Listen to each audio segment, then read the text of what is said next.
Na cheesecake budeme potrebovať práškový cukor, smotanu, vanilkový lúsk, roztopené maslo, smotanavý syr a mascarpone, krém z bielej čokolády a sušienku. Ja som si upiekla vlastnú, bezlepkovú, samozrejme môžete si aj kúpiť.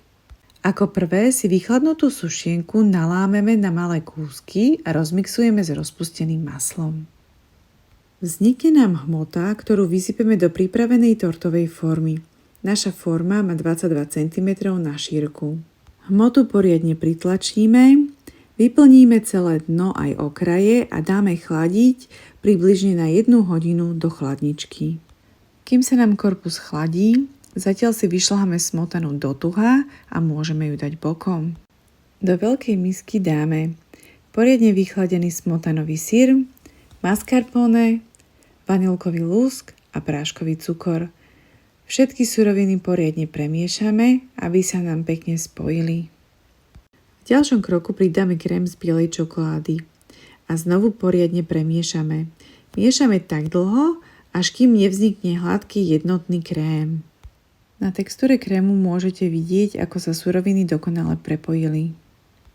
Nakoniec pridáme do tuha vyšľahanú smotanu, ktorú zapracujeme na 2-krát. Keď je šľahačka poriadne zapracovaná v kréme, vytiahneme z chladničky tortovú formu so sušienkovým základom a do nej nalejeme našu nepečenú zmes. Poriadne uhladíme cukrárskou špachtličkou a dáme chladiť najlepšie cez noc, alebo aspoň na 4 hodiny.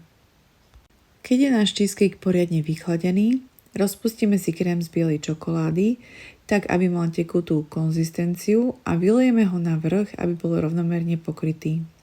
Najlepšie použiť cukrárskú špachtlu, to vám naozaj veľmi uľahčí život. Posledný krát dáme chladiť na 1 hodinu. Po hodine vytiahneme cheesecake z chladničky, dáme preč tortovú formu, pečiaci papier odstraníme z bokov, ale aj zo spodu. Cheesecake preložíme na tortovú podložku a máme hotovo. Čo poviete, môže byť?